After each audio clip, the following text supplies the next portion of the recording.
Hey guys, Rob here. Last year there were some rumours that I died, but as you can see they've been greatly exaggerated. I've just been quite busy down here in Lincoln. I thought I've not really been playing Yu-Gi-Oh much lately, but with my guest down, Mr. Jason Jackson, I thought it was about time to get back into the game, start uploading some deck videos, and basically show you guys what I've been up to, how my decks have been changing. The first deck I'd like to show is my signature insect deck. This has actually undergone quite a transformation since the last Insectopia video. I've separated some of the concepts in that deck, which you'll see when I go through, which there is no time like the present. Okay, the first card is a favourite of mine, Doomdozer, a very powerful insect card that you can summon by removing 2 insects from play. A new favourite of mine, Anteater Eating Ant. This is the rare from DR4, which is very hard to get these days. It allows you to tribute 2 spells or traps and summon it, and then you can destroy a spell trap on the field. He's quite underused when it comes to insects actually, because of what you've got to sacrifice, but I really like him, and he's helped me out some tough situations as well.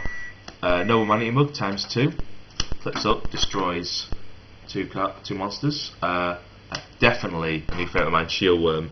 This is a new bug that was recently released. Allows it, when it's summoned, to put it in defence mode and then mill cards equal to the number of insects on the field. And in this deck there is a fuck ton. Howling Insect, the Insect Searcher. Swarm of Locusts, when it's flip summoned, allows you to destroy a spell trap on the field. Same for Swarm of Scarabs, or monsters instead. Needleworm, continuing the flipping and worm theme, allows you to mill 5 cards on top of your opponent's deck. Classic Maneater Bug, destroy a monster and flip face up. Once again another flip card, 2 Magical Merchant, that allows you to mill cards on the top of your deck until you hit a spell trap, and then everything else puts in the graveyard. So really nice synergy with Doomdozer there and some of the other spells in my deck. Beeless Soldier ×2, great card for insects. Allows you to sacrifice an insect and it to draw 2 cards, which is quite a nice connection to Wormbait. This allows you to, when you have an insect on the field, summon 2 worm tokens, which is great for Beeless Soldier, as it allows you to summon these 2 tokens for free and then tribute them for 2 free cards. And you can also sacrifice the tokens for Insect Imitation, allowing me to get a level 2 with the tokens, or any other insect that's 1 level higher than whatever insect I sacrifice, and that's great for searching stuff out the deck. Allows me, with my quite low level monsters, to basically take level 1 to level 2, 2 to level 3, and 3 to level 4, and I've built the deck around that so I can go up in the levels and basically search out what I need at most times. Shallow Grave, this allows me to get my flip effect cards back when needed. Book of Moon allows me to flip stuff face down. Book of Tayo, flip it up instantly, ×2 of that. Book of Eclipse, I really like this card.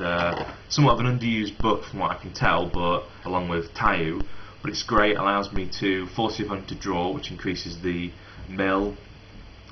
Also allows me to flip my flip effect bugs face down as well, which is great. Swords of Iridian Light, normal stall. Same for Messenger of Peace ×3.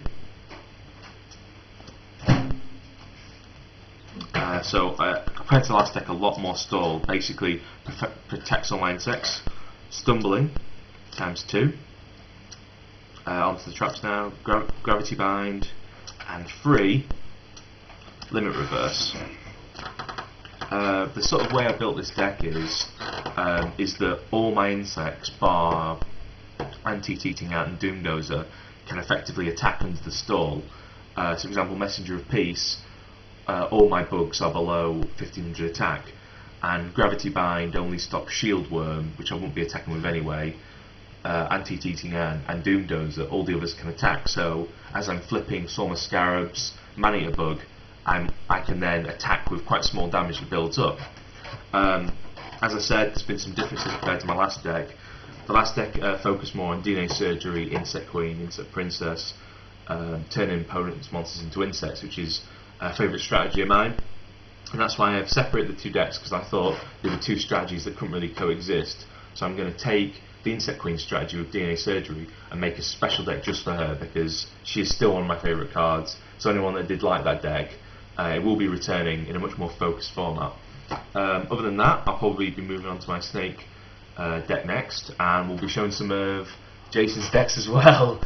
I like the snake-like camera there, Jason. And we'll be moving on to Jason's decks and some possible thoughts for the future on new decks we're going to make. So this is Robot signing off for now.